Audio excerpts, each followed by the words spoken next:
All right, guys. So welcome to electric and magnetic field stuff. No, actually, right now, electric at this point. So just electric field and electric force. And today we're going to dive a little bit deeper. Plus, we are going to have calculus for you guys today. Maybe you guys like sort of like missed this one a lot. So we will have a chance to do that today, all right, at toward the end. But I will just give you like some sort of like a bridging between get to use calculus here, and then we're just gonna have you enjoy that moment a little bit, a couple of days until we see each other again on Wednesday, and then we're gonna dive a little bit deeper. All right. But anyway, you will have a chance to take a look at um, calculus today. All right. And it's supposed to be because we are doing college physics. So I think this is a good chance. Okay. All right. Okay, guys. So before we get to that part, so first we're going to just summarize what we have learned last time. All right. Okay. So fundamentally, of course, now we kind of like knows how to deal with electric field and electric force. I'm saying that these two are exactly pretty much like closely related.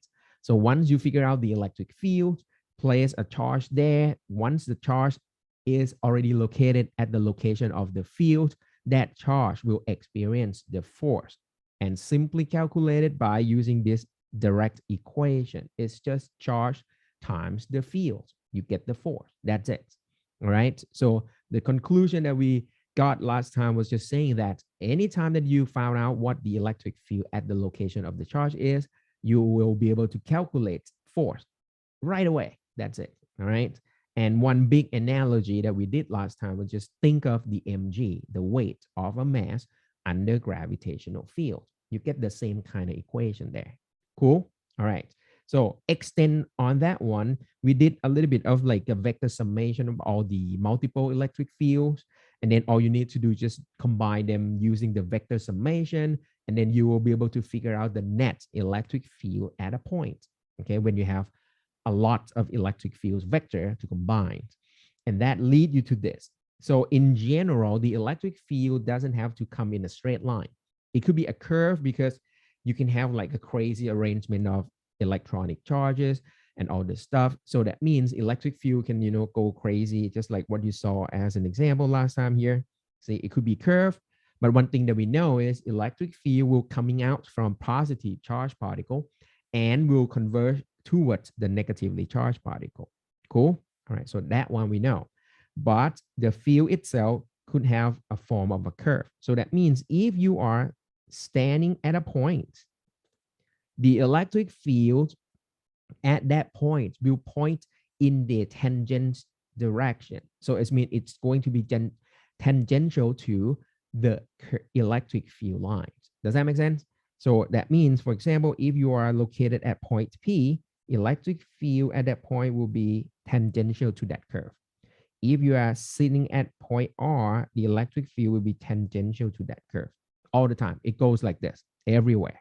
Okay, so that's first thing is fine. So electric field is tangent to the field lines. Okay, sorry, the field lines. Second thing is, if you look at figure B over here, it's kind of like, okay, I think I asked this question already once last time. So location at point P, if you place like some sort of like a cross section or some sort of like, you think of it like a screen or something, right? If you want to test like how many electric field lines piercing through this area, and they place exactly the same size of that area at the position R. So you guys, I think you already answered me this question that you guys can tell at point P, electric field should be stronger. Yeah. Okay. Right. Because electric field lines are very dense at that point. So you can sort of like get the connections about the density of lines. It's a number of lines per unit area. That's the line's density. The higher the density, the stronger the field. Cool. Okay. All right. So that means you can tell that at point R, electric field is going to be weaker. Okay. All right. So that's good. Now move on to the next one here. So this one, we already agree that electric field coming out from positively charged particle and convert into a negatively charged particle. However, we know even more now. You can calculate electric field using Coulomb's law. So it's a KQ over R squared. So that means it depends on the size of the charge and the distance from that charge that's generating the field. So as you can see, if you have like, a combination of charges lying around, then you'll see that the positive 3 microcoulomb in this figure will generate a stronger field in comparison to the negative 2 microcoulomb on the right. Does that make sense? So you can sense it, or you can intuitively can think about the electric field lines that coming out of it, the electric field that coming out from the larger charge, which is on the left, that positive 3, number 3 is bigger than number 2. So it seems to be it's going to overwhelm the electric field that coming towards the negative 2 microcoulomb. Does that make sense?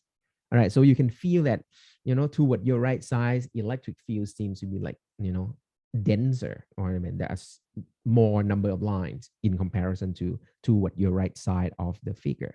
Okay, so that's kind of like cool. All right, so that's what it is. The field starts from positive charge and ends on a negatively charged particle. Cool. Now, the last one, I think this is a simple one because you will not have a chance to see a intersecting between electric field lines. This will never happen, right? Because you got electric fields at a point from vector summation. So that means at a point of intersection, why don't you just complete your summation first? Does that make sense? Right? Why you just leave it there? Like, okay, why you have this point? You still have like 2 direction of the electric field. Just sum them up.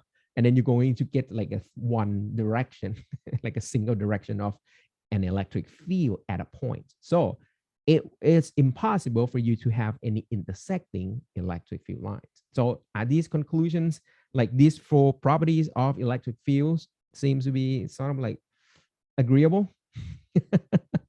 Okay. All right. So if this is sort of like, okay, I got the done, it's kind of like, okay, I can sort of have a sense of that one. So I think you are in good shape. All right. So you kind of like understand how electric field lines can be used to represent the effect from electric charge. Okay. So and then we use this field to link to the electric force, on and on.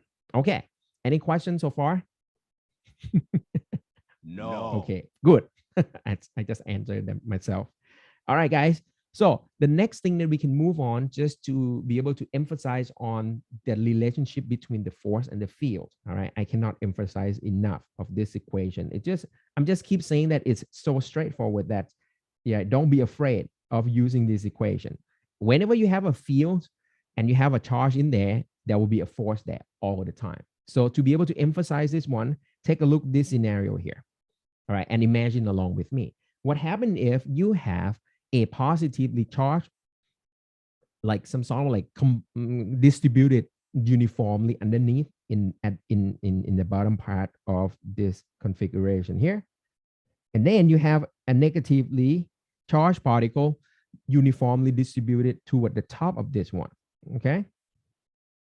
What you can think of is like, Ajahn, the field lines will start from the positive charge and then ends into a positive into a negative charge. So there will be electric field line going from positive to negative charge. Does that make sense? However, because at this point you have like plenty of charge lying around uniformly distributed. So this is a configuration that you will have an ability to generate an uniform electric field. Does that make sense? All right, so it's feel like you can generate electric field that actually pointing up.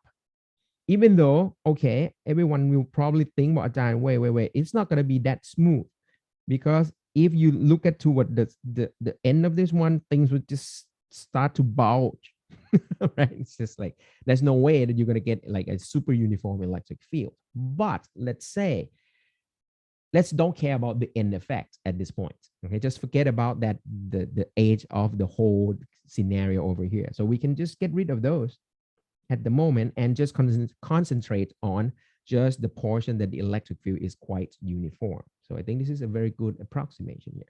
And then you just want to shoot an electron into this, or in this figure here is a negatively charged particle. My question is, what happened, guys? So you say, Ajahn, during the motion of this negatively charged particle, or it's just saying that it's an electron, then yeah, it's easy. If you are at this point, let me call this point A. What happened to this charge? Okay, this charge, I just draw like a blue dot, like a big blue dot right there. So you will say about that, it's a negatively charged particle. Electric field is pointing up. So that means this charge is going to feel the force pointing down. You guys with me? Okay. All right, how much? Well, then it's just negative E if it's an electron, and then you just multiply by the electric field. That's it. It's done. Okay. Cool. That's easy enough, yeah? All right, so that means at this moment, that electron is feeling a downward pull. But then if you move on a little bit, of course, once it gets pulled, it's going to have some acceleration downward. So it's going to drop down a little bit. But if you move on to point B, it still experiences the same amount of force, F. There's no difference because it's just charge times field, same amount. So if you just sort of keep going, like if you already this far out, it doesn't really matter. Oh, wrong point. Sorry. Here. See, let me call this point C. You still see that this electron will experience exact same force, no change. So from this configuration and all the scenario that I'm sort of like telling you the story, what you can expect of what you can expect that this electron will move is going to be a projectile motion. Does that make sense? Okay. So this scenario is exactly what you did with mechanics, right? When you throw a ball horizontally under gravitational field, the ball will just curve downward in a projectile motion, and that's it. Okay, so that's what, I mean, you can expect from here. And this is how straightforward when you can sort of like calculate the force from the field. Once again, it's just exactly what you did with the weight equal to mg. All right, so just to be able to see this one sort of like a little bit more clearly, and then you can have some sort of like a dynamics stuff, because this is just a static figure. So what you can do is, once again, I would like to refer to that website, the allphysics.com. Remember that one? Yeah, I like that one a lot. So what you can do here is, I'm just going to send you the link again. All right, so you guys can sort of take a look at this one, and then I'm going to share the screen, and then going to that where is that? Let me find that one. Oh shoot. Okay, can I find it? Here we go. All right, found it. Here we go. All right, guys. So what you have over here is that all-physics website there. Okay, and then you browse to the section of the E&M, electricity and magnetism, and just come down here. It's a charged particle in an electric field. There you go. All right, so it's going to load this one directly on it, and this is exactly what we are looking at. So you have like a tiny blue dots there representing a charged particle, and then you can pick for this charge to be whatever size of the charge by using the slider down here. You can turn this into a negative one, or you can turn it into a positive one. So let's do exact same scenario that we did in the exercise, in the example in the slide. I'm going to pick negatively charged particle. All right, and I'm just going to have electric field pointing down as well. So I'm just going to flip this one down by check this box here, and then I'm just going to say run. Here we go. So and then you wait, is it right? Oh, electric field is up. Sorry guys, my bad. All right, in the figure. Okay, electric field is pointing up. The bottom one is positively charged, and then the upper one is a negatively charged. So electric field pointing up. Sorry guys. So I'm just run again, and that what you're going to get.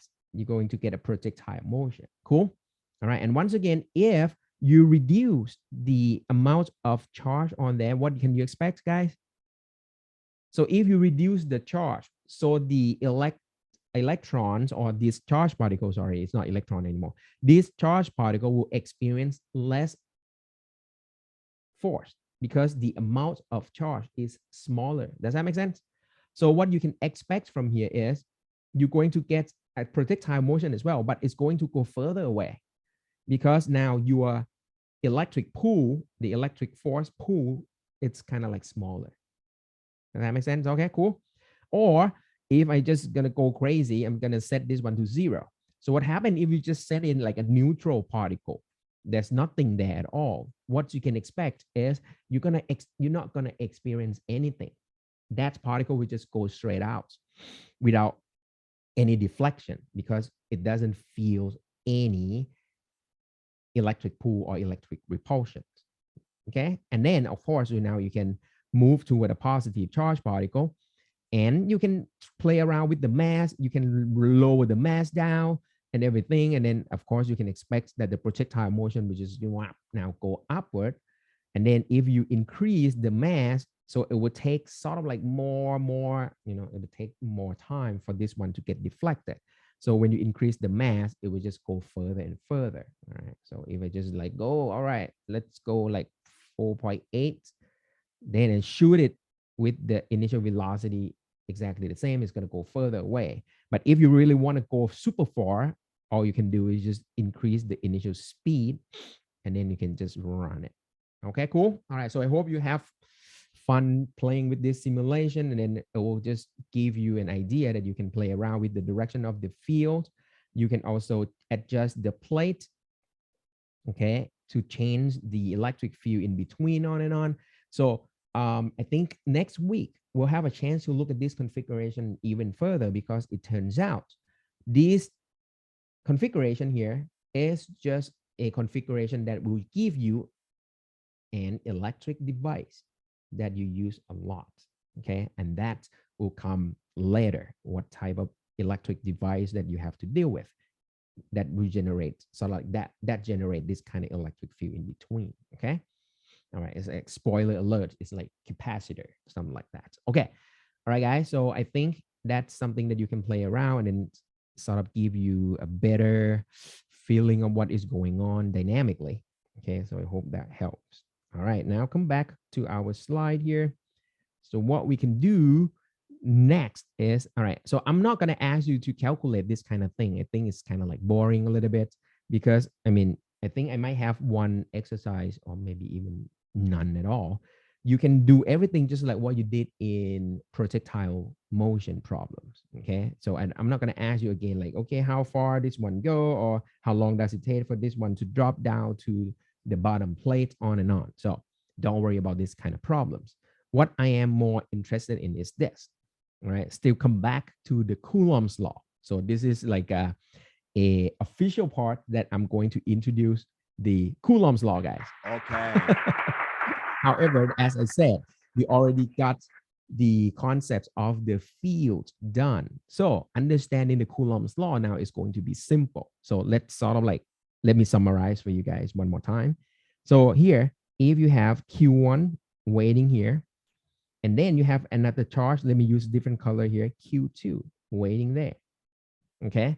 So now you guys understand that what is going on right now is, if you're focusing on Q2 alone, the Q1 will generate electric field around it at all time. So that's always the case. So you can imagine that around Q1, you already had electric field around. Does that make sense? Okay. At the position of Q2, you will have an electric field due to the Q1 pointing. Let's assume that Q1 is positive at this point. So it will generate electric field at the location of Q2 in the direction that is pointing away from Q1. Cool. All right. So if I call this electric field E1, the force that Q2 will experience, let me call it the Q2 due to 1. So let me use notation of F21. So it's a force acting on the charge number 2 due to the charge number 1. Is going to be the charge number 2 multiplied by the electric field at the location of that Q2 itself. So you guys with me now? Okay. And then you already knew how to calculate the magnitude of the electric field E1. You said, well, Ajahn, E1 magnitude is just K times the charge generating the fields, and then divided by the distance from the charge to the point of calculation. And if you say that is the distance R, you just say divided by R squared, and you're done. Okay. Okay. So now what you can conclude over here is the magnitude of the F21 is just going to be K.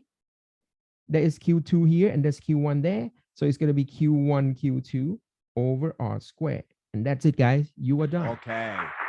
This is the Coulomb's law. Okay. It's expressing what is the magnitude of the interaction between Q1 and Q2. And then you just said they're going to get like a, some force acting on the Q2 because you already had Q1 lying around. Cool. All right. And then the whole scenario will work exactly the same in the opposite side. So think about the Q2 now. The Q2 itself will generate electric field around it as well. Look at the green. Okay. It will have electric field everywhere. So at the location of Q1, the Q2 will generate electric field pointing outward as well. You guys with me? Cool. All right. So let me call this electric field E2. E2. Okay. So what is the force that Q1 will experience? So let me call this the F1 and then 2. That is the force on Q1 charge due to the Q2 charge. It's going to be just the Q1 multiplied by the electric field at Q1 location, which is E2. Sorry, not E1, E2 there. Cool. But then you guys know how to calculate electric field E2 because E2 magnitude is going to be K, the charge that's generating the field Q2 divided by the same separation there. So it's going to be R squared. So what you can conclude is the magnitude of the F12 is going to be, now you see Q1 is in the front, Q2 is inside the E2. So it's going to be K Q1 Q2 over R squared. Done. Okay. Do you see the symmetry between these two? F12 and F21? Of course, they have to be exactly the same magnitude because everything has to follow Newton's third law. Is the action equal to reaction? So if Q1 is about to kick the Q2 will have to kick back to Q1. Same amount of magnitude. All right. And of course, they're acting on the different objects, of course, but that's what it is. Okay. Every action has to pair with reactions. And look at the formula, they are exactly the same. But then we kind of like sort of like explain this using the idea of electric fields. Cool. And that's it. It's done. Okay. Welcome to Coulomb's law introduction. All right. And the value of the K that you are seeing over here, it's given to be 9 times 10 to the 9 approximately. Maybe I speak last time I say is 9 times 10 to the negative 9. I didn't know why last week I keep put negative sign in front of the 9 all the time. That's not right. Okay. So that's probably my bad. I was thinking of the nano stuff. That's teaching another course is like nanotechnology and all this stuff. So that's why it's like I sort of have that negative 9 running in my head. So the K is the Coulomb constant, and it has the value approximately equal to 9 times 10 to the 9. However, it turns out you will find out very soon that this K itself can be also written in terms of another fundamental constant of the universe. And that is in the form of 1 over 4 pi. And then you have that epsilon naught. Okay, the 4 is constant, the pi is constant. Now the epsilon naught is another constant. And it's showing you the value right here. So at this point, we don't have to worry about this epsilon naught yet. But just FYI that if sometimes you see the formula that look like 1 over 4 pi epsilon naught in the position of the K, they are exactly the same. Okay, and sometimes K is just shorter to write at this point. But I think maybe next week, we will have a chance to take a look at where this epsilon will pop up when we talk about another theory that I'm going to introduce to you. Okay, so at this point, just treat these two just like, okay, just constants. All right. Okay, so that's like a Coulomb's law. And this is supposed to be something that you see firsthand right away when you read the textbook. They will introduce Coulomb's law, introduce the electric force first, and then they just sort of loop you guys back to introducing the electric field. Okay. But I hope by doing this, it's, I don't know, it's more natural, I guess. Okay? It seems more natural to me to start with electric fields. All right, guys, very good. So that's the conclusion that what we got last time. Last slide right here. It's already written here. And of course, you can always calculate force instead of the fields anytime. So if you would like to calculate the net force acting on one single charge due to like you might have like other charge lying around, all you have to do is just combine the force on the charge number one due to the charge number two, and then you just keep adding the force on one due to three, force on one due to four, on and on until you have them all. All you need to do just do the vector summation, just like any vectors quantities. Okay, so there's no big deal there. So we'll have a take a look. We have a chance to take a look at some examples, and I hope this will be a little bit clearer. Okay, so let's jump right into it, guys. So this is going to be quite fun. And I think this is a good warm-up question here, guys. So you guys try this. Whew. Okay, maybe don't need this yet. All right, it's still early, I guess. In the figure, three charged particles lie on an x-axis. Pretty cool. Particles 1 and 2 are fixed in place. So assume that there's no movement there. Particle 3 is free to move. However, all right, but the net electrostatic force on it from those two particles happens to be 0. So here, we'll come back to this word once we see it a couple of times. All right, but let's say the net force acting on the charge number 3, particle number 3, is 0. Given that the L12 and L23 are exactly the same, so I'm just going to call this L then, okay, because they have the same value anyway. What will be the ratio of the charge Q1 and Q2? What do you think, guys? Well done. This is not bad. What you can guess first, let's assume that the charge Q1, let's say, is positive. We don't know, all right? And what they care about is just a ratio of the magnitude of the charge anyway. So if you already assumed that Q1 is positive, now I think you guys are familiar with this. Electric field at point number 3 is going to point outward. You guys with me? In terms of the electric field. Let me call this E1. However, now you have a choice. It's your own preference. Instead of talking about the field due to the charge number 1, you can also think about this. But Ajahn, let's talk about this pair, Q1 and Q3 pair. I'm highlighting it's a black now, but don't need anymore. So thinking of a pair of charge, Q1 and Q3, these two will generate the force. And because we are focusing on the charge number 3, the charge number 3 will experience the force equal to K Q1 Q3 over the separation square. You guys with me? Okay. However, if you just talk about the field alone, the magnitude of the field 1 will be K Q1, the charge generating the field, divided by R squared. And if you want to get to the force, all you need to do is just multiply by Q3, and then you're done. So as you can see now, these two approaches are exactly equivalent. It depends on you would like to talk about field first, and then you place the charge there to get the force.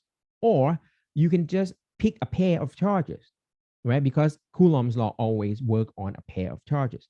So what you have to do is just you have to always pick a pair of charges, and then you calculate the force between those pairs. Cool? All right. So, but you end up at the same exact results anyway. So I'll show you what it means then. So E1, it's done. Now let's do E2.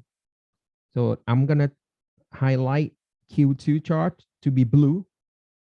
And because now you want the net force to be 0 or net field to be 0, now they are the same thing.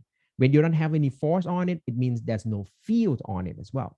To get 0 force, that means there must be 0 field. So to be able to have the perfect cancellation at the location of particle number 3, you need electric field due to the charge number 2 to point backward. You guys with me here? So now you can guess, or you can conclude that the charge number 2, Q2 charge, must have opposite charge to the charge Q1.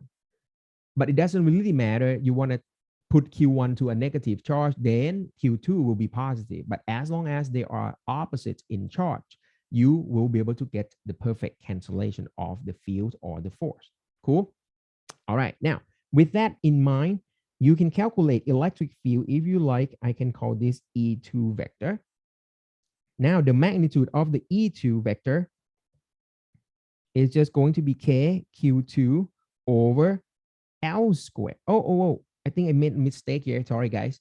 The distance from the E1 is supposed to be 2L though. Sorry, it's not supposed to be only a single L. That's my bad. All right, so it's supposed to be 2 here. Sorry, it's my mistake here. All right, so come back to our electric field number 2. So E2 is going to be the K times the Q divided by the separation from the charge to the location of the calculation, which is just only 1L. So you divide it by L squared. But then because you want the field to be perfectly canceled, so what you can set is you just say E2 must be equal to the magnitude of the E1. Cool? All right, and with that, then what you can do is now you just plug in the value here. E2 is KQ2 over L squared. E1 is just going to be KQ1 over 2L, the whole thing squared. Cool? All right, so over here, this is what you have when you approach by having the electric field perfectly canceled.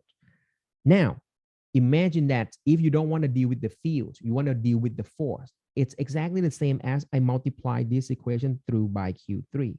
You guys with me? So with that Q3 times the field, now you're saying that the force on the charge number 3 are perfectly canceled. Same thing. So you're going to have Q3 here, Q3 there. So in the bottom equation right now, that is just the Coulomb's law saying that the force acting on the charge number 3 have perfect cancellation on it. But then you can cancel this anyway. So you could get back to the field get canceled. So what I'm trying to say in this example is now you have 2 choices to pick. Okay. You can approach through the field or you can approach through the force. If you want to get to the field, you only care about the charge that's generating the field. If you want to get to the force, you always have to calculate one pair at a time. You have to pick a pair, because force acting between 2 charges. Okay, but at the end, you get the same result. All right, guys, what else can we cancel? Q can be canceled here. I'm sorry, K can be canceled. So what you have left to calculate is just now Q1 over Q2 is just going to be 2L squared over L squared, and that is it. It's 4, and you are done. Okay, guys? And that makes perfect sense because Q1 is so far away in relative to the Q2. So for you to be able to have electric field or electric force to cancel, the Q1 is supposed to have a stronger charge, you know, to compensate for the distance that is further away. So that's cool. Okay. All right. So there's a question comes in. When do we use R in the equation? Okay. So the R in this equation is just a notation trying to tell you that we need to calculate the distance between the charge to the location of the calculation. Oh, you mean the unit vector? Okay. So if you want to write the unit vector in your equation, I have to put it here, guys. So thank you for that reminder, because I write this equation as a vector equation, right? It's a vector F. So this one's supposed to go R hat right here. Yeah, that's where R hat's supposed to be. Yes. Thank you for that. Yeah. So what I just wrote over there is just a magnitude of the force, right? So if you want to get the R hat, that's a location of it.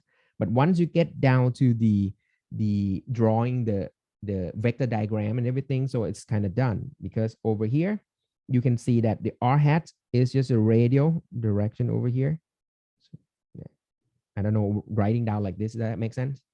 It's just a unit vector that's pointing in the radial direction, radiating from the center of the circle.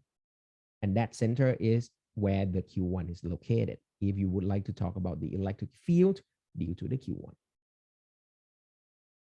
Okay, does that help? Okay. All right. Cool. Okay. All right. So not bad. All right. Okay. So there's a question comes in. And so is the unit vector R and R this is the unit vector R and capital R the same? Unit vector R and radius. Okay.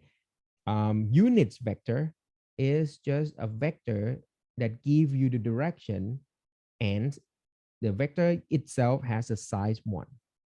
So I'm not so sure if I'm answering this question clearly enough, but what I'm trying to compare is this, guys.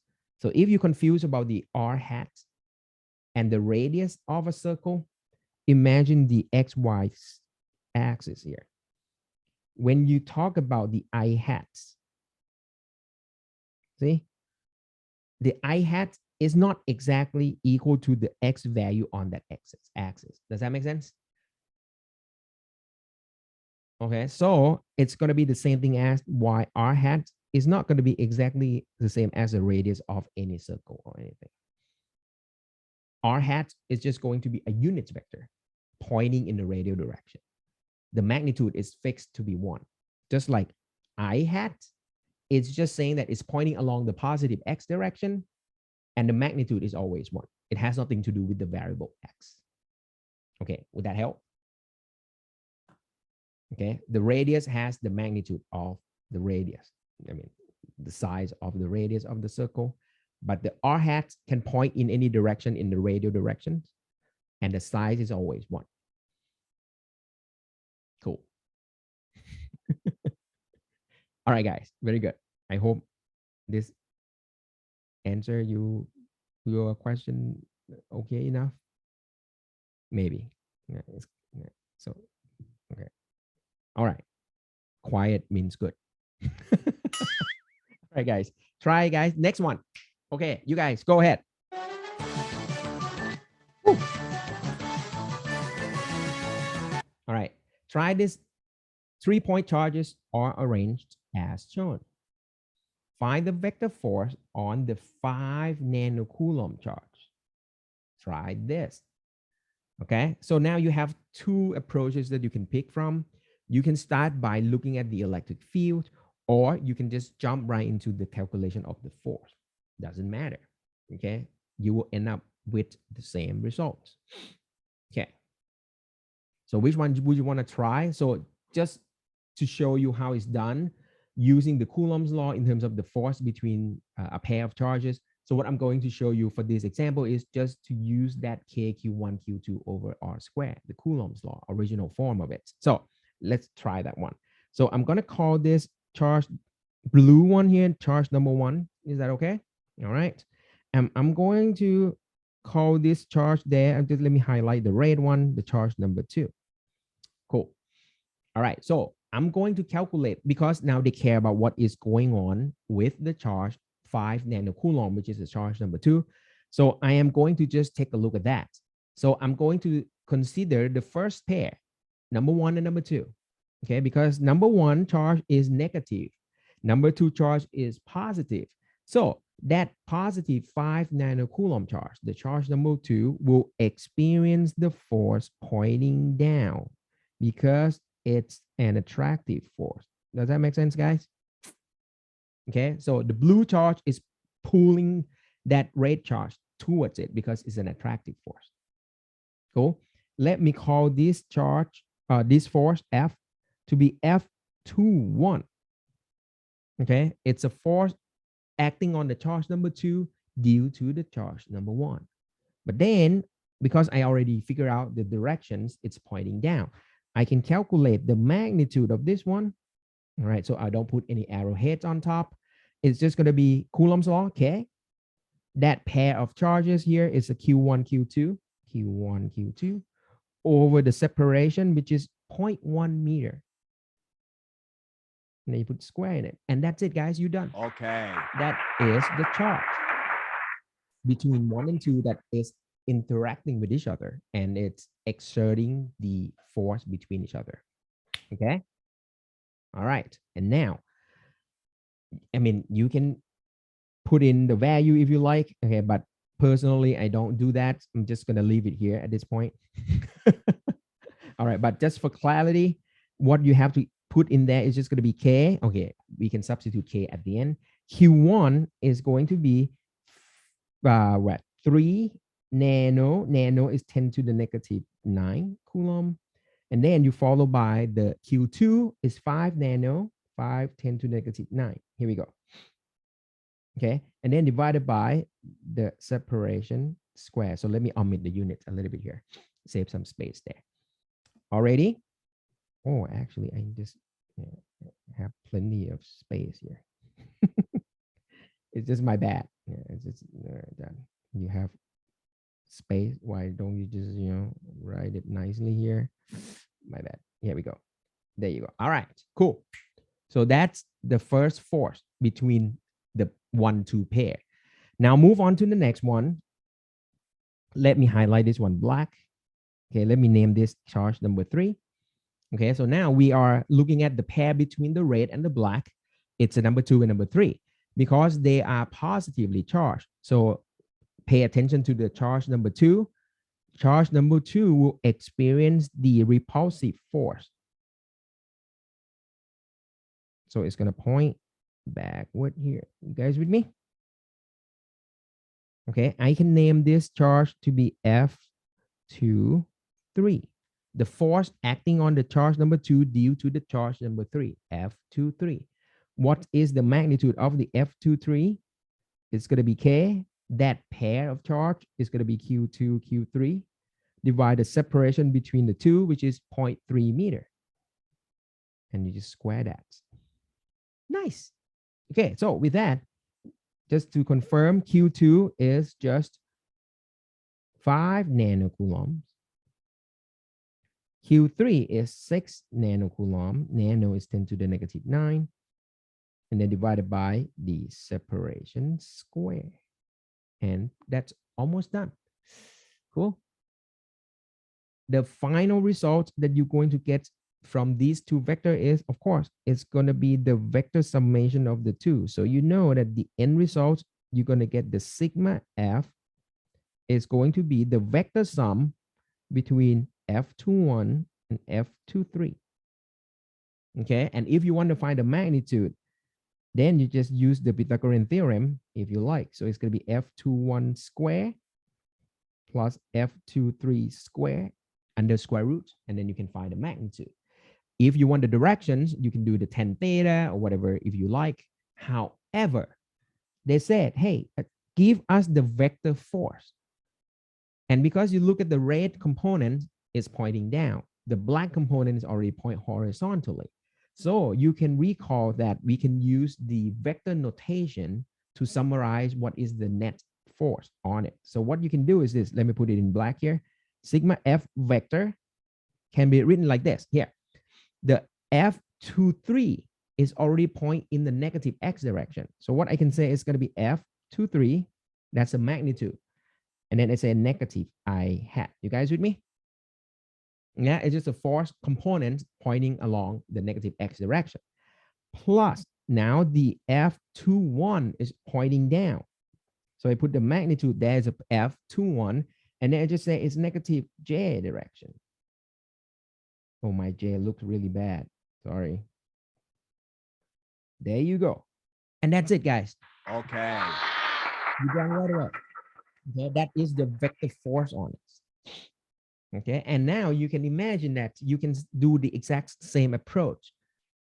You will get the exact same answers if you do the approach of electric field.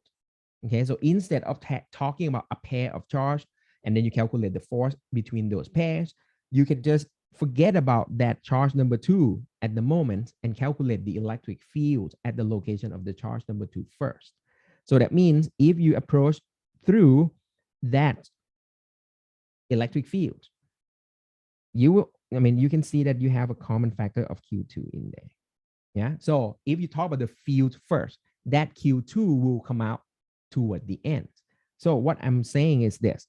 So what you can say is this: from the green here, it's the same thing as you have the square roots of Q2 E1 the whole thing square, plus Q2E3, the whole thing square. It's cool. And I can pull the whole Q1 out if you like. See? There you go. So it's exact same thing. You can calculate the electric field first. And then once you're done with that, or maybe I just write it incorrectly. It's number 2. Sorry. There you go. All right. So you can just calculate the net electric field at the location of charge number 2 first. And once you're done with it, just multiply by the charge Q2. You will get exact same answer. Done. Okay. Sounds like a good plan here. Okay, so I hope that's nice. Okay, so now you have choices to make, or you can pick your own preference, what you would like to do with the calculation. Okay, which one feel more comfortable, you just take that route. That will be good. Nice. All right, guys. So there is one more, right? It's more complicated here. However, we'll do this after the break. Sounds like a good plan. All right, because I think you kind of like, okay, I get it. So for those of you that really want to try this one out, just go ahead and then, just like, start doing this right away. But for those of you that don't want, just, we'll complete this one together after the break. Sounds like a good plan, yeah? All right, guys, see you in 10. Yeah. This is not too bad, all right? And it's just, you have more charges lying around for you to calculate the net electric field. So that's all. So just to contrast with the previous exercise, so I'm going to approach this one using the field calculation first, and then ends everything with the force calculation at the end. So you'll see the similarity and the, a little bit of the difference in terms of the steps to get to the final answer. Sounds like a good plan? Yeah. Okay. So I'm going to start with the field calculation. And the good thing about this one is not a good thing. To do this, as you can see, the figure have the particle Q1 and Q2. They are opposite in charge, and Q3 and Q4 opposite in charge as well. The magnitude of the charges are given, and the distance A are given to be 5 centimeters. So the width is 5, the length is 5, everything is just 5 centimeters. What are the X and Y components of the net electrostatic? You see these words one more time, okay, on particle number 3. So whenever you look at this word electrostatic, you saw this one already once here, you saw it once more time. It just means it's just saying that what business you are in at this point is just the calculation of the electric system that does not move yet. Even though you said, okay, later it's going to move. For example, if this charges, like for example, these 4 charges is free to move. And let's assume that, there's some attraction, there's some repulsion, doesn't matter. Eventually they're going to rearrange, or just separate it out or just move closer together. However, we don't do that yet. We don't have any dynamics of that. We only care about the static portion of this. So we assume sometimes that these charges are fixed in position. Does that make sense? All right. So even though you can find the net force and everything, then we still assume that you have some like mechanical stuff that attach that charge to be stationary at a point. Okay. So that's why we have the adjective saying that what you are doing at this point is electrostatic. Okay, there's a reason for it. Why we just only look at electrostatic at this point. The reason is because if you let charges move, then you will start to get electric currents. So charge moving, that's we're going to study after these topics here. You're going to have an electric current. Once you have electric current, now you have something moving, then you're going to have to deal with magnetic, like spoiler alert here. So that means every time that charges move, there will always be magnetic fields around. Well, I would say most of the time, yeah. So that's why we only care about electrostatic in this case to make things simple, okay?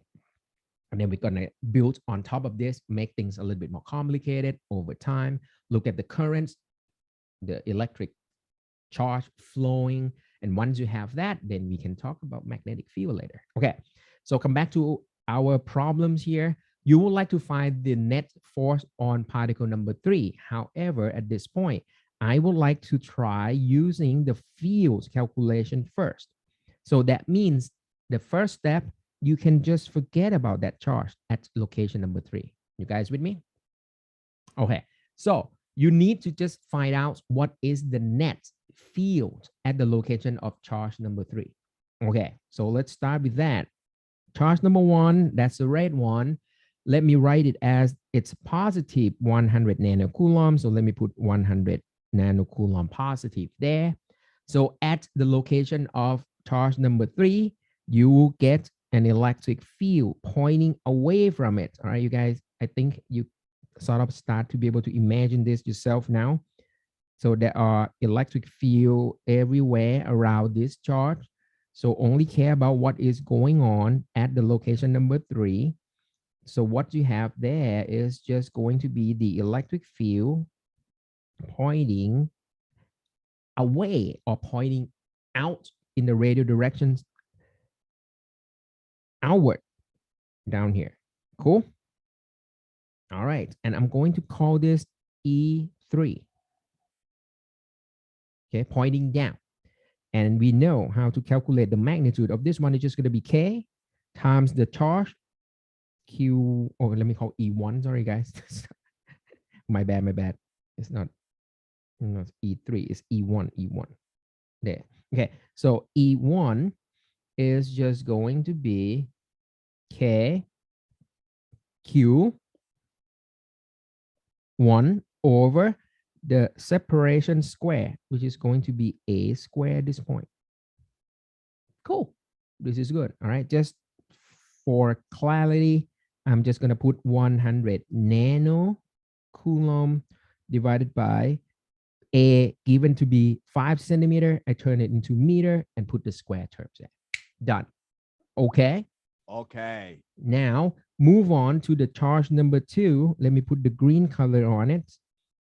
Okay. And of course, around this, you have like, let me put like line of sight here.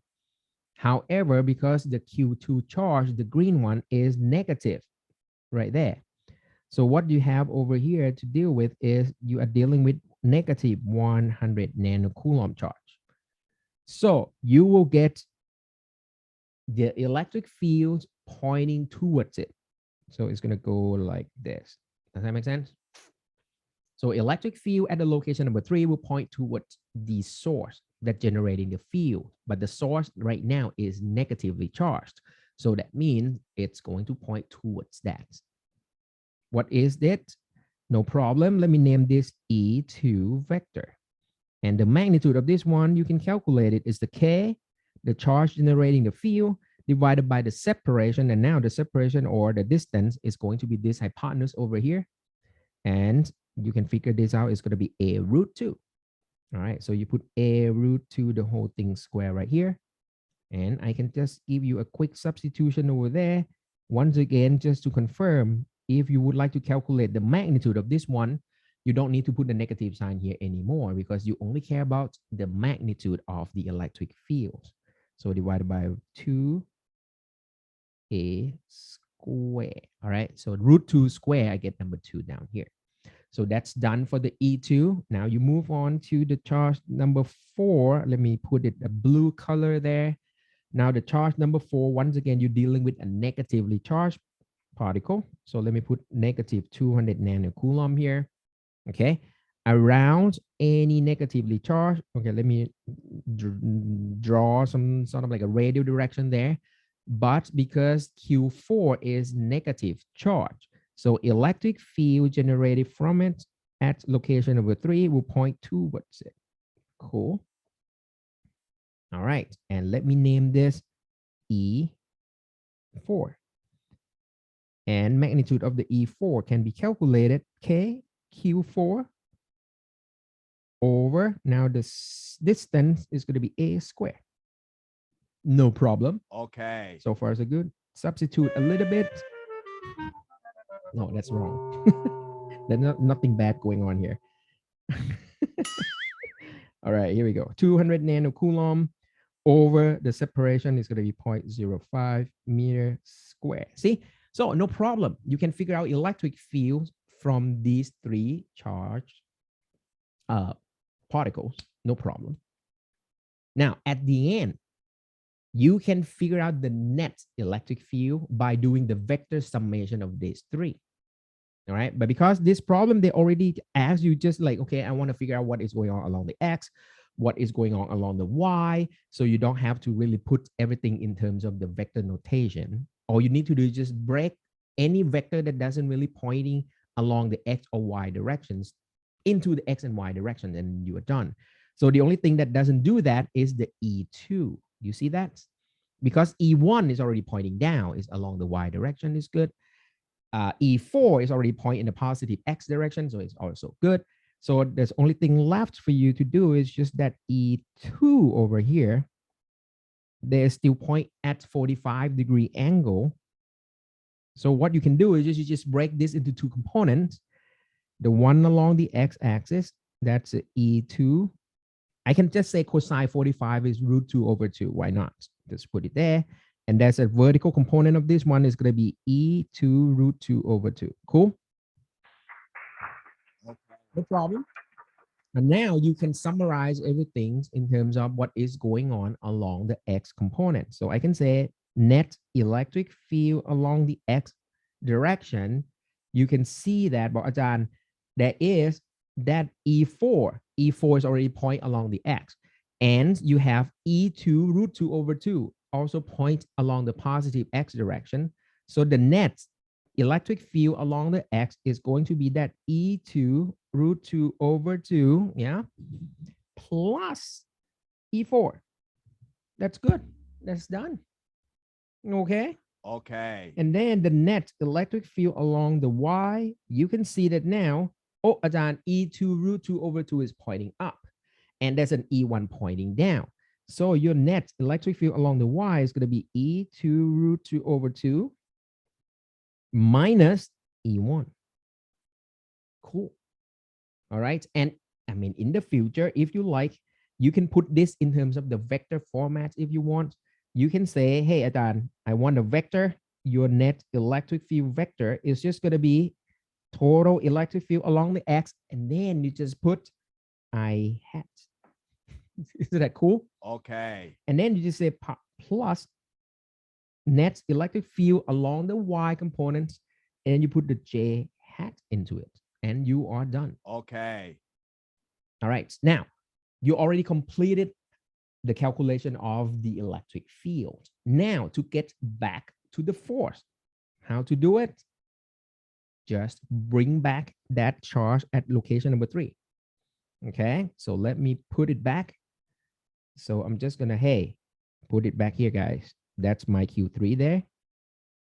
And because now you already figure out the electric field at that location, so I can give you the final conclusion. It's a net electric force on the charge number 3 is just charge number 3 itself multiplied by the sigma E. And that's it. You are done. Okay. Simple as that. Okay. And just to emphasize that the sigma E vector, if you want a vector, just do it here. Same thing right there. And if you just want a component of it, you just take the, yeah, let me put on the side here. If you want the force, you just multiply by the Q3. If you want the force, you multiply by the Q3. So got that? Right? You already got the X component of the electric field. Once you multiply by the Q3, you get the force along the X components. Okay, so to draw to the final conclusion, let me come up here. So your net electric force along the X is going to be Q3 sigma EX. Sigma force along the Y is going to be Q3 sigma EY. And that's it, guys. You are completely done.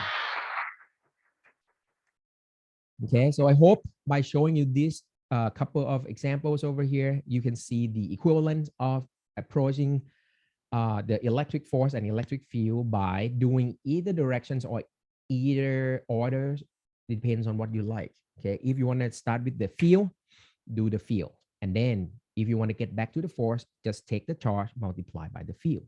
But if you say, well, I want to jump right into the force calculation right away, you calculate force for each pair, okay, from KQ1, Q2, KQ1, Q3, KQ1, Q4, on and on. And then from each pair of those charges, then you add the forces at the end. You're going to end up with the same results. Cool. Okay. Any questions so far? I hope this is not too bad. Okay. Okay. No questions. Now it's about to get bad at this point. From what you have seen, you have distribution of point charges. Like Q1 is there, Q2 is here, Q3 is there. You have like charges coming as a point. It's a discrete, right? So it's come 1, 2, 3, 4, 5. Here comes the question. What happens if you have a continuous charge distribution? Whoa. No. Yeah, so that's the problem. The problem is, okay, even though in reality, you already saw that those charges come in like a tiny piece, like it may be electrons, protons, or whatever, right? But you have to think about this, that, hey, that electron is super, super, super small. So when you bring in like millions of this, like remember Avogadro number, for example, you're not going to be able to treat them as an individual charged anymore. Okay. So over here, you can think of this one just like it's already like continuous, even though fine detail, it's just going to be like, you know, dot, dot, dot, dot, dot, dot of those, but you cannot treat them as like a million summations. So what can you do? Calculus has to come in. So what you have over here is, if you have a continuous charge distribution like this, and you would like to calculate the electric field at a point, for example, at point P over here, how can you do it? Now here comes the calculus, guys. So what you need to do is you have to generate a point charge yourself. Okay. So of course, you're not going to generate a point charge per se. But what you're doing is you slice that continuous charge distribution into pieces. So you sort of like you discretize things first for your own good. So you slice off a tiny piece of this, and then you call this like a tiny charge, delta Q. But because eventually you know that you're going to do this one like super, super, super, super small. So I'm going to turn this into a differential of Q. Here we go. So that something is approaching zero. It's infinitesimally small, super small. All right. So my question is simple, guys. If you have a dq charge and you would like to calculate the electric field at point P, which is at distance r away from this dq charge, how much field at point P? All right, don't need that. Well, how much charge is at point P, guys? Well done. Just doing the same calculations as like Coulomb's law or KQ over R square. So you just say electric field at point P is going to be K. The charge generating the field, even though it's just dq, we just put dq there. And then the separation or the distance from that charge as a source to the point of calculation is just R squared. That's it, guys. Same formula. Nothing's changed. However, because this charge is super duper small, you're going to call this a super duper small electric field as well. So let me call this a DE. Make sense? All right, guys. So that's no surprise. The formula to calculate electric field stays exactly the same. However, the process is getting complicated because you're going to have to do this somewhere else. You slice a next piece, slice a next piece, slice a next piece, slice a next piece, slice the next one, on and on. See, you have to slice out. You have a DQ, DQ, DQ, DQ, and each DQ will generate its own DE. There's a DE here. The next one will generate its own DE there. Each one will generate its own DE there. So there will be like tons of DE going on at point P. You guys with me? Okay. So what you need to do is just you have to sum all those together. That's what you need. You need a vector summation of those DE's vector. And that's what it is.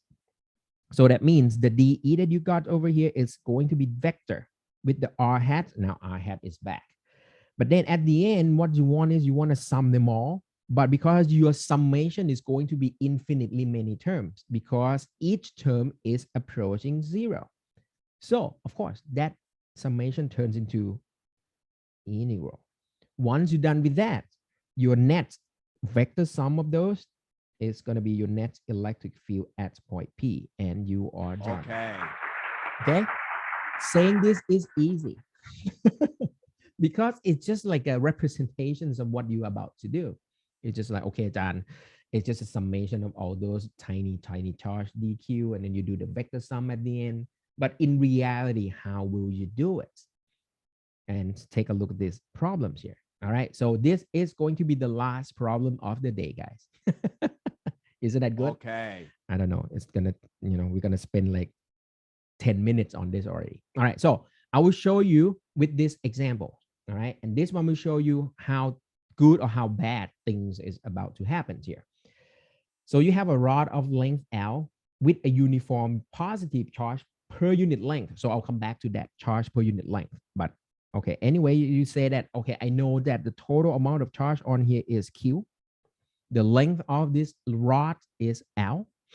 Okay, so they say calculate the electric field at point P, located along the x-axis of the rod and at the distance A from the left end of the rod.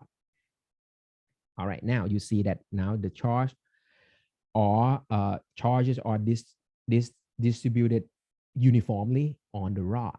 So that's what you need to do. You first put the coordinates on it. Otherwise, then we're not going to be able to use calculus, right? We need some coordinates. So the way that they already put the coordinates for you, which is convenient. They put the origin at the location that you would like to calculate the electric field. So that's, there you go. You get point P there. All right. So with that, then that means your left end of the rod will appear at x equal to A. And the right end of the rod will show up at x equal to A plus L. So, okay, Dan, that's good. Everything is fine. Now, the distance from the left end of the rod to the location of the origin, I mean, the point P, the location which is at the origin, is going to be automatically the x itself. You guys with me? Yeah, because the distance over here is already A equal to x. So that's good. All right, so we're just waiting there. Now, start the process. What you're about to do is you're going to slide this into a tiny piece. Yeah, chop, slice it out. So within this tiny piece, it will contain the charge dq on it. Cool. Okay, now you can just imagine that in this universe, there's nothing else.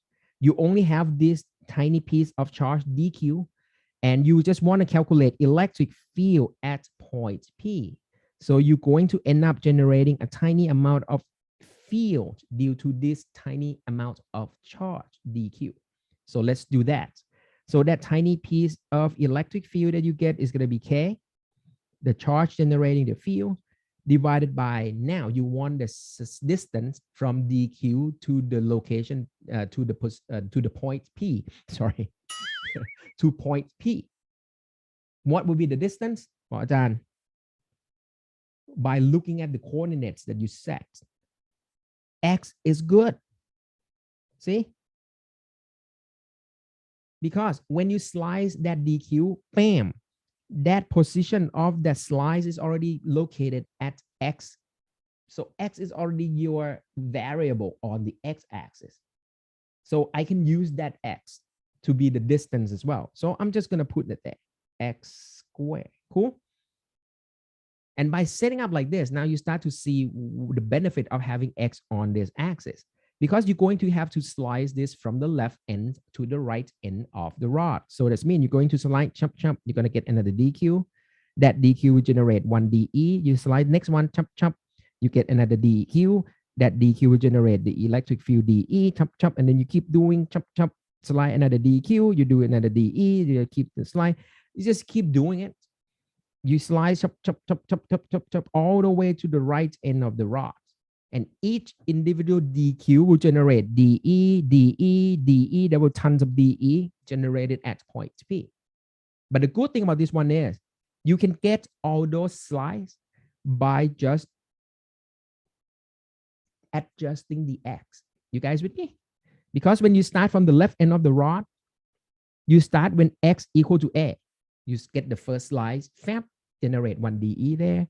And then you just keep going by adjusting the value of the x. It's just like you moving toward your right side of the rod by slowly changing the value of x. So what I'm saying over here is this expression right here can be used to explain the magnitude of the electric field generated by the charge, tiny charge, that you slice out dq at the distance x away from point P. Cool? Okay. So that's kind of nice. So this expression completes the whole calculations for any dq on this rod. So all you have to do is what? I just need to sum all these crazy dE on that point E, at the location of point P there, at the origin there. So all you need to do is just sum them up. And the summation starts when x equal to a, and then you're going to end your summation when x already stop at a plus L. Cool? Okay. Once you're done with this, the whole process, that's when you get net electric field at point P. All right, almost done, guys. The only problem here is, but wait a second. The function that you want to integrate, it looks fine. It's k over x squared. But the integrating variable that you have right here is the q. It's not the x. We cannot do it yet. You have to do the integral using, the variable that look exactly the same as the function that you want to integrate. But this is not dx, it's dq. So the question is, how can you take dq and turn it into something of dx? What is the connections between these two? Now come back to this slicing one more time. Every time that you slice a tiny piece of charge, it contains dq in it, you know that. But no matter how small this one is, it's going to take up some space. And that's the distance over there is going to be a super tiny space as well. So we're going to name that dx. With me? Because it's on the x-axis. So it's going to be a tiny, tiny distance dx in there.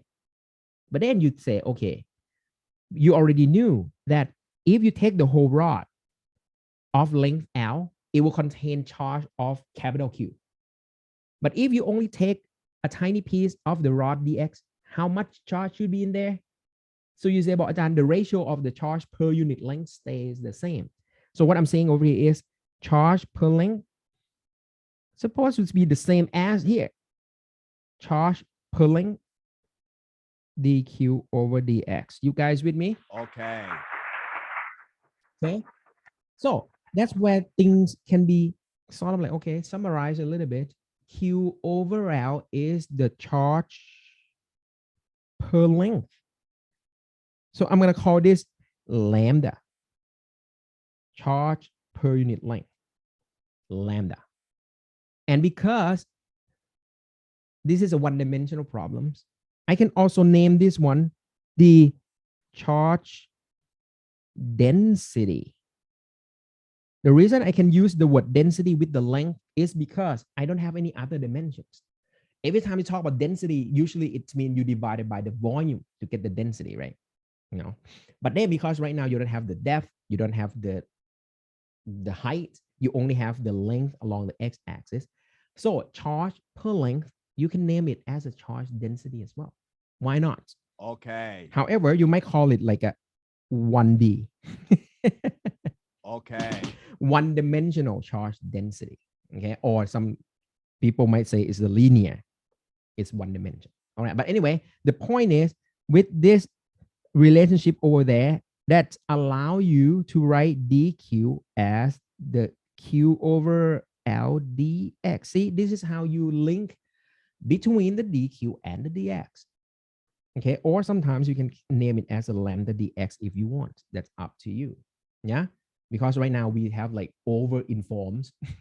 We have already we have information about the lambda. We also have the information about the length and the charge, capital Q. So pick and choose whatever you like. That's fine. All right. But anyway, once we get these connections, now let's move on to our calculation here. So the integral that you can do is just k. I can pull k out from the integral if you like. It's going to be 1 over x squared. Now I can turn dq into my lambda dx. Nice.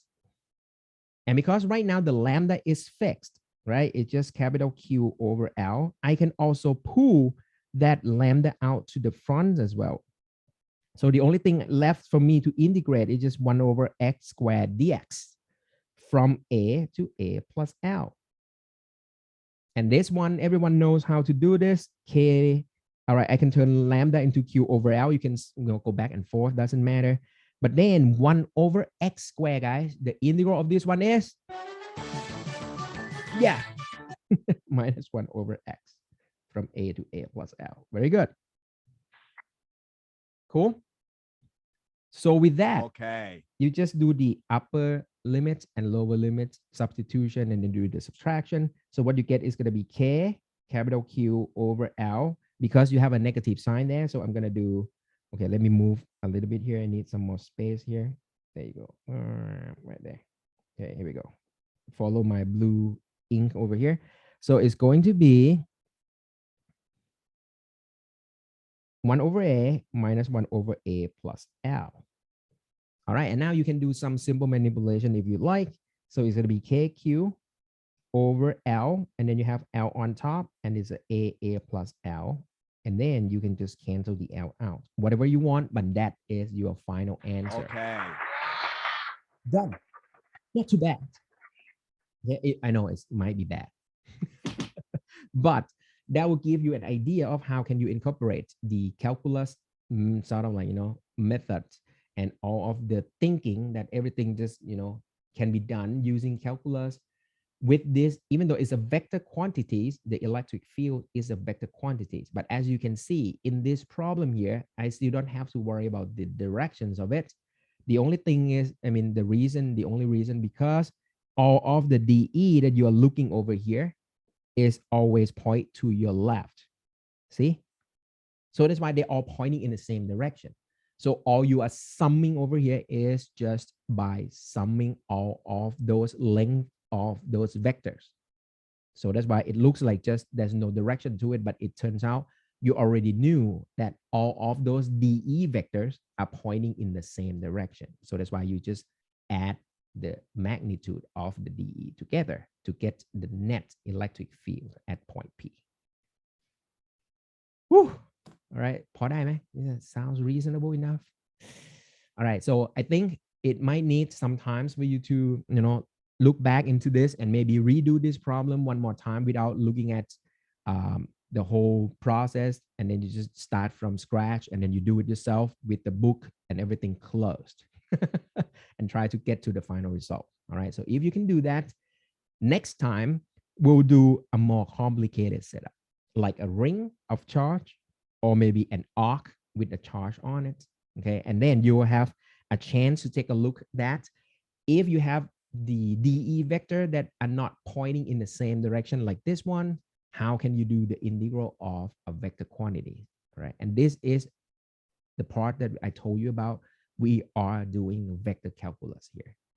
Okay, it's the calculus of a vector quantities. But as you can see, in some cases, like this particular case in this example here, all right, even though E is a vector quantity, but in this particular case, vector is no need, right? You only need just the sum of the magnitude. So it's get back to just algebraic sum. Okay, so that's possible. Cool. Alrighty, any question, guys? I hope it's not too bad. All right, so if not bad, I think that is it for today, guys. Okay. Good news. Yeah, so we did pretty good. Yeah. So we'll continue on Wednesday, right, and see how things go when you have a more complicated setup. All right. Okay, guys. So take care, and I will see you guys on Wednesday. Bye-bye.